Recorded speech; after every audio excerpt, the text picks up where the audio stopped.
그러면 지금 과학적 기준에 맞춰서 성경을 해석해야 된다고 말씀을 하시는 거죠? 네, 에? 과학적 기준에 맞춰서 성경을 해석해야 된다. 네네. 그러면은 현대 과학에 타협해서 하나님의 말씀을 변개하는 게 아닌가요? 이제 시작하겠습니다. 반갑습니다. 오늘 사실 저희 엠마오 연구소에서는 처음 열리는 거예요. 옆에 뭐 다마스커스 TV나 그런 데서는 많이 하지만은 처음으로 진행되는 디스코드 공개 토론이고요.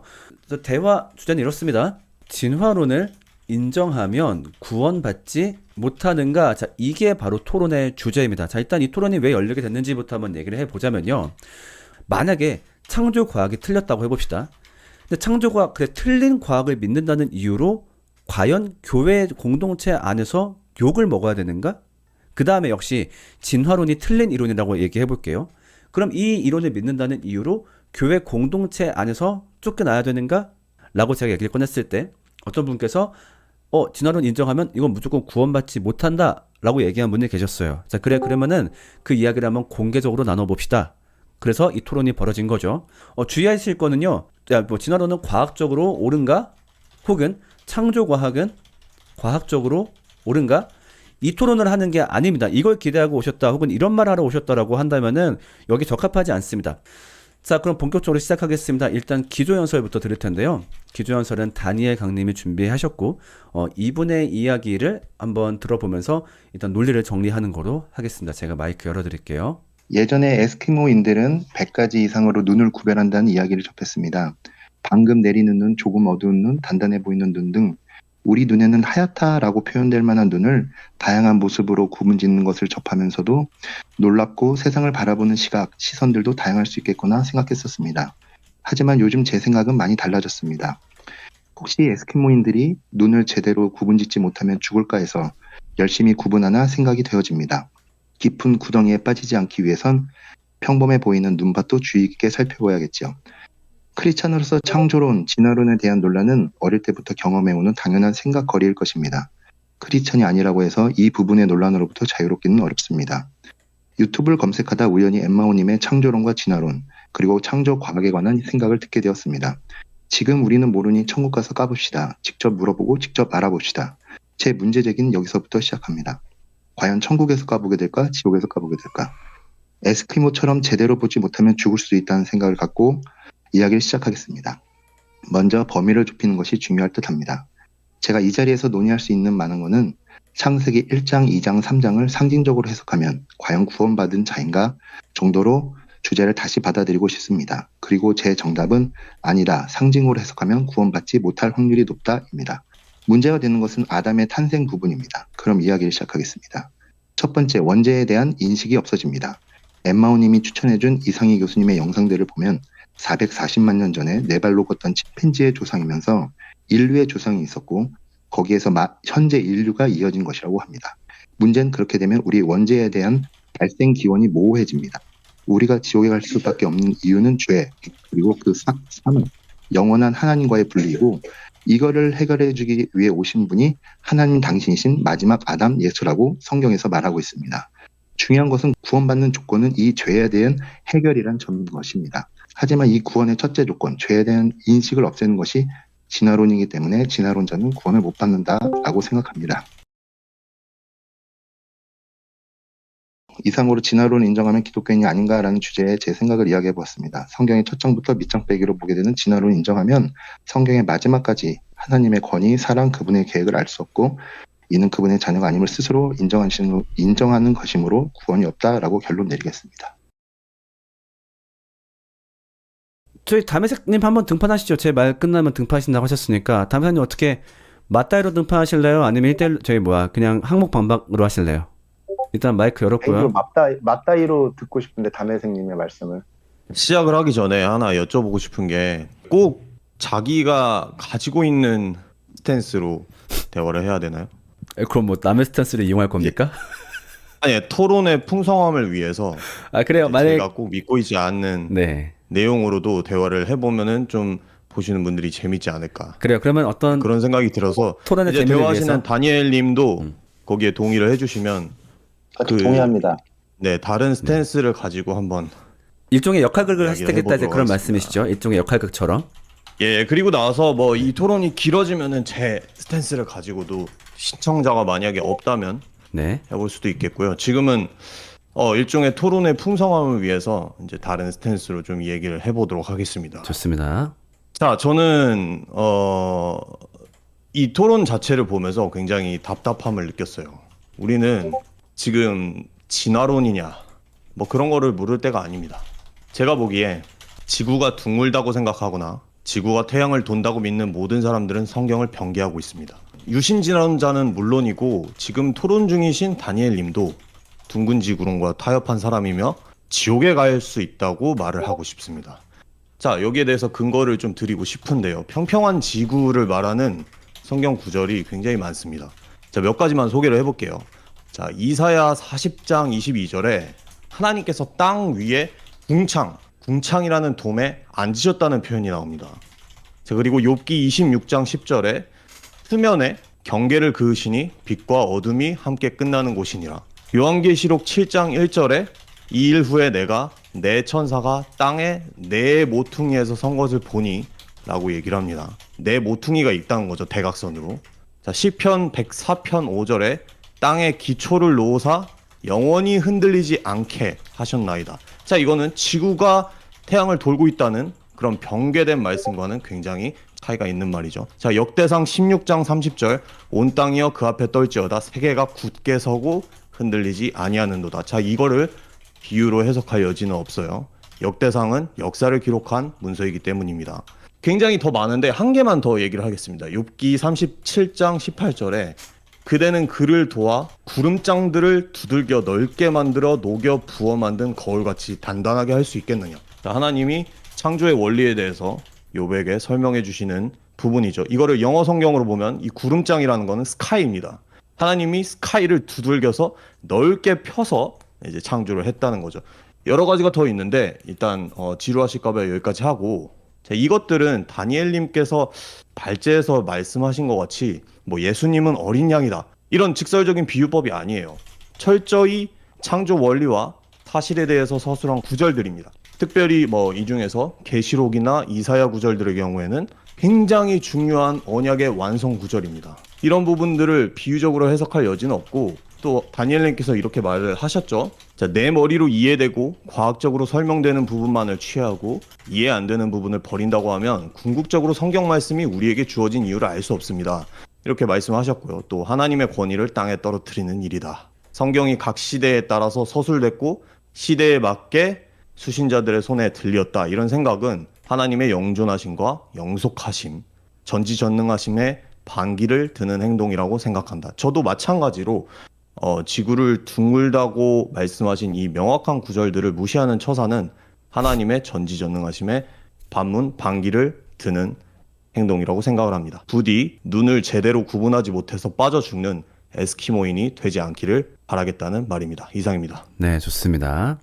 사실 지금 채팅 중에서 이거 비아냥거리는 거 아니냐라고 말씀하셨는데 사전에 양해를 구했습니다. 사전에 내 스탠스와 다른 스탠스를 취해보겠다. 그래서 제가 맨 처음에 하나의 역할극이라고 얘기했었죠. 네, 때문에 아마 대부분 이게 어떤 의미를 지니는 건지 왜 이런 취지의 말을 한 건지 대부분 캐치하셨으리라 믿습니다. 네, 아무렴 네, 지구 평평론은 우리 네, 아무튼 여기까지 하고 있고요.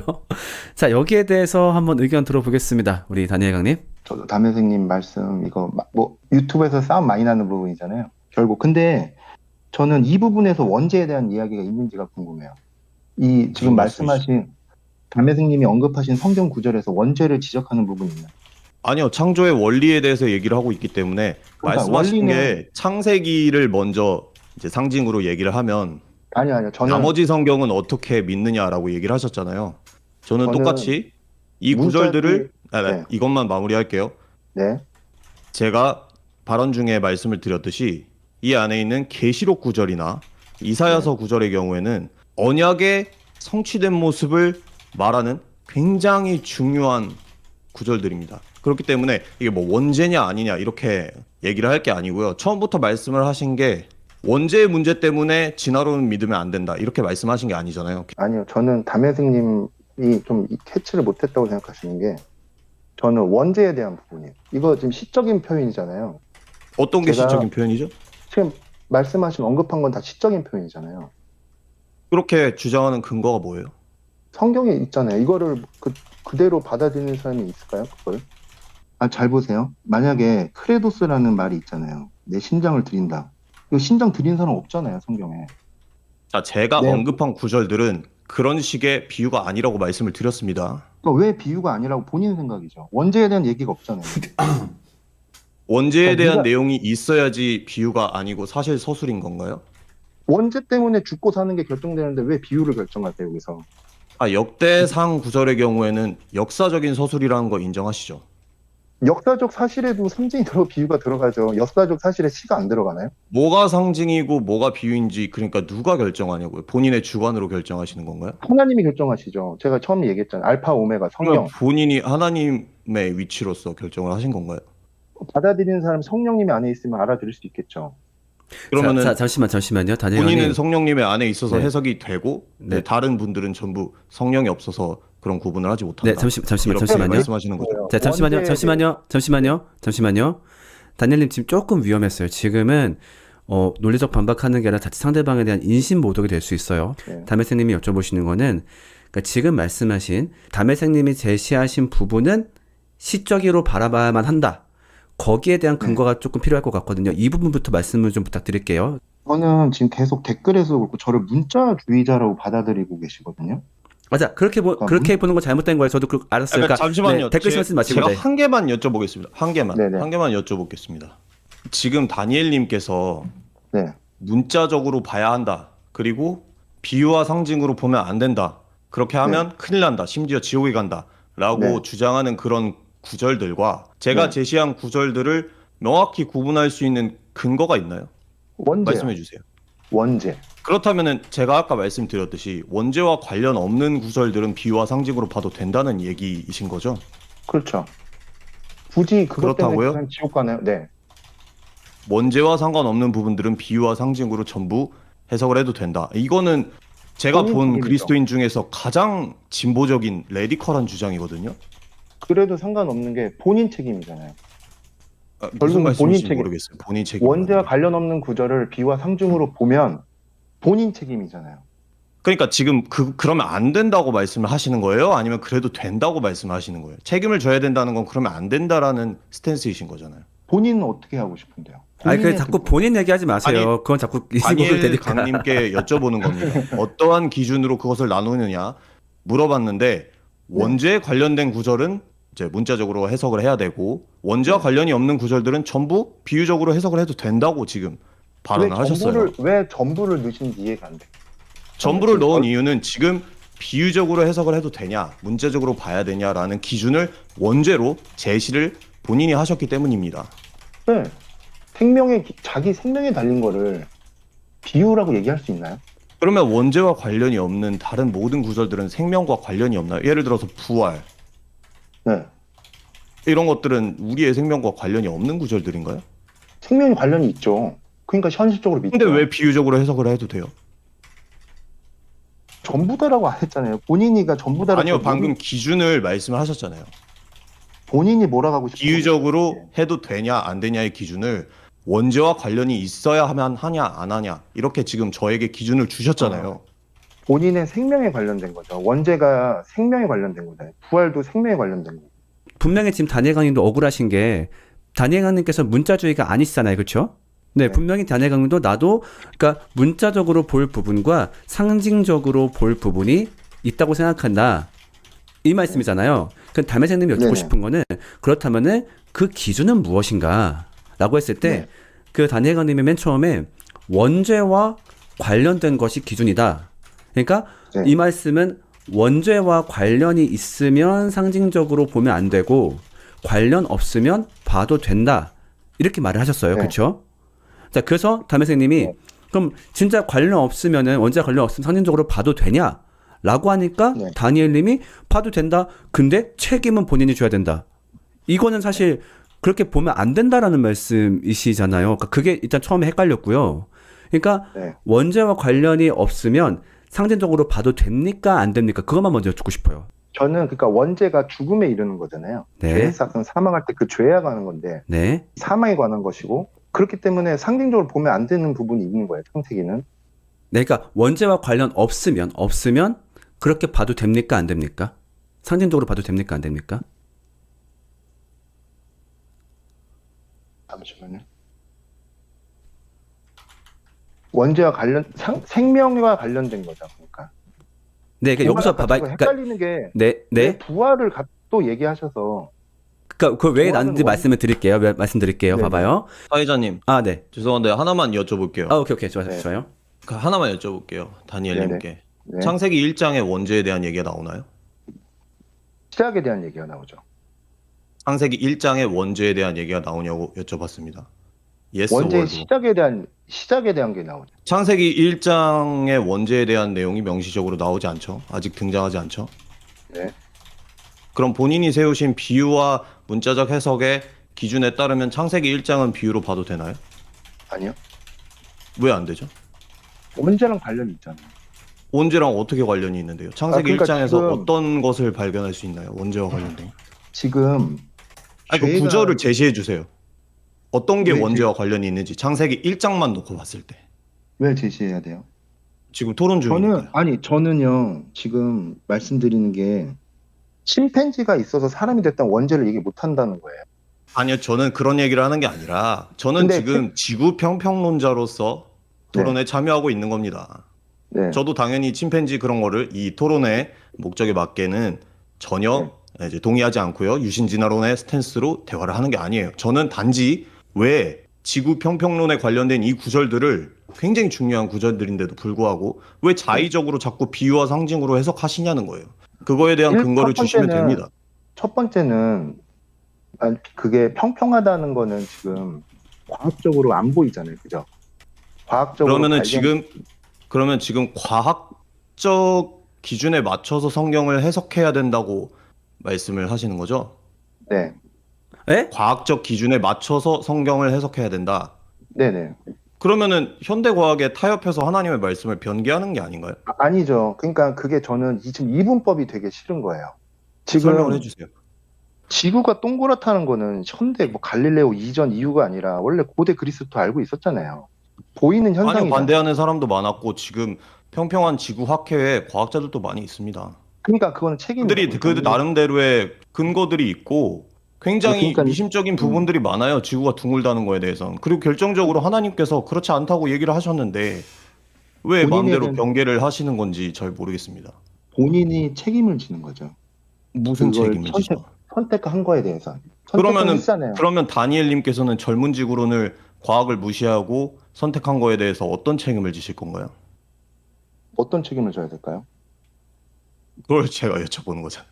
저도 몰라요. 그럼 자기 먼저 책임을 지라고 했으니까. 뭔가 지금 다니엘님께서는 네. 그거를 받아들이지 않으면 지옥에 간다. 지옥의 책임을 지라고 얘기를 했어요. 그래서 저도 평평론자의 입장으로 말씀드리는 겁니다. 지구 평평론을 문자 그대로 받아들이지 않고 하나님의 말씀을 현대 과학의 기준에 맞춰서 변개한 책임을 지옥행으로 지세요. 네.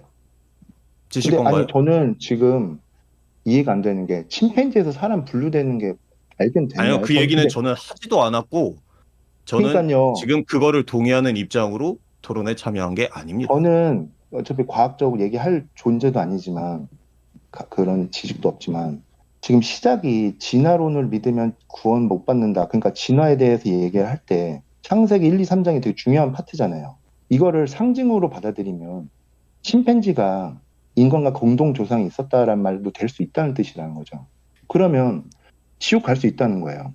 그러면 왜 제가 제시한 구절들은 상징으로 마음대로 해석을 하시냐고요? 거긴 원죄가 없다니까요. 원죄, 죄에 대한 네가 그거 믿으면 지옥이다. 계속 빙빙 죄다. 도는데 죄라는- 이제 그러니까 보시는 분들이 죄라는- 판단하실 것 같습니다. 저는 이제 똑같은 얘기를 오케이, 계속 할 것 같아서. 좋아요. 네.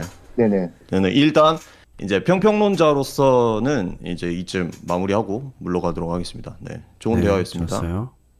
네. 네. 되게 훌륭한 역할 잘 해주신 것 같아요. 지금 꽤 재밌었고요. 네.